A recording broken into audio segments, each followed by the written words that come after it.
Assalamualaikum warahmatullahi wabarakatuh. Alhamdulillahilladzi ja'alal qur'ana hudan lil muttaqin. Wassalatu wassalamu ala asyrafil anbiya wal mursalin sayyidina wa habibina wa syafi'ina wa maulana Muhammadin wa ala alihi wa ashabihi ajma'in. Asyhadu an la ilaha illallah wa asyhadu anna Muhammadar Rasulullah.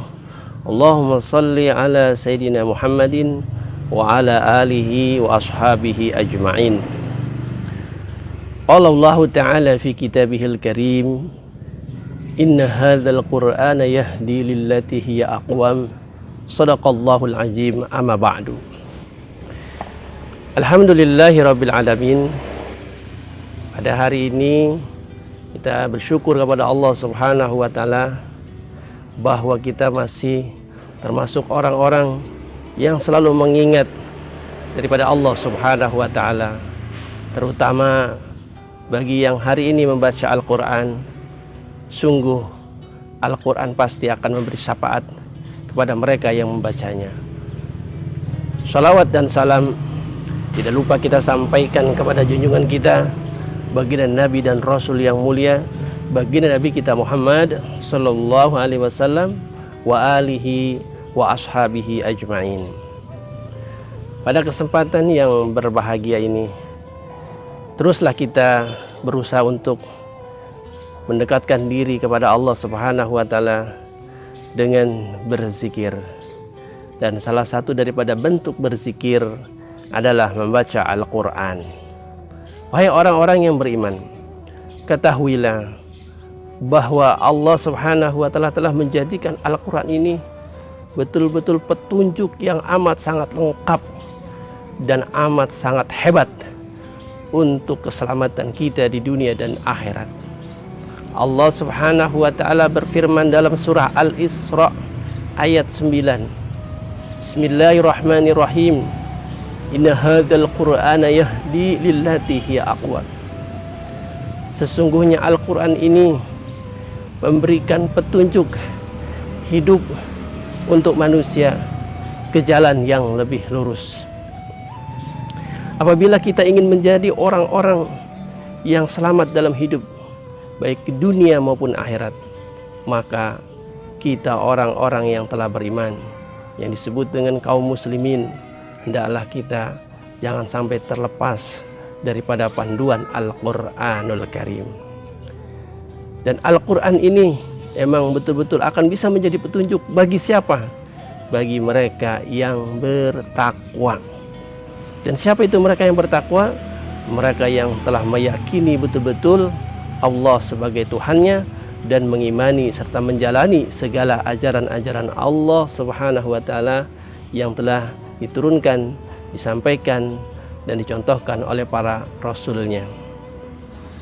Di dalam hadis riwayat Abu Musa al-Asy'ari, Al-Quran ketika dihadapkan kepada manusia, maka ada dua kelompok manusia yang berhadapan dengan Al-Quran. Yang pertama kelompok orang beriman, dan yang kedua kelompok orang munafik. Dalam hadis sahih yang diriwayatkan oleh Abu Musa al-Asy'ari, Nabi sallallahu alaihi wasallam bersabda, yang dalam sabda beliau Nabi memberikan perumpamaan.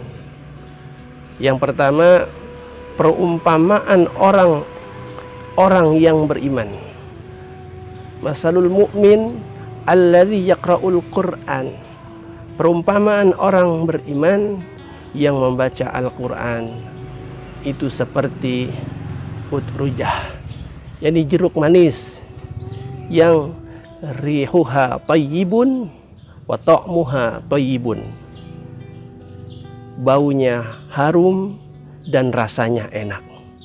Begitulah gambaran orang-orang yang beriman yang membaca Al-Quran adalah orang-orang yang mendapat kemuliaan dan juga insya Allah hidupnya akan baik, akhlaknya akan baik, akan selamat dunia dan akhirat. Digambarkan sebagai buah yang sangat enak, baunya harum, rasanya lezat. Kalau ada orang yang beriman tetapi tidak membaca Quran, Nabi mengumpamakannya seperti tamroh, yakni buah kurma, la riha laha wa ta'muha hulwun, baunya enggak ada tapi rasanya manis. Masih bagus apabila kita sudah beriman kepada Allah Subhanahu wa taala. Tapi kalau tidak membaca Al-Qur'an, rasanya masih ada yang kurang dari sikap dan sifat orang yang beriman.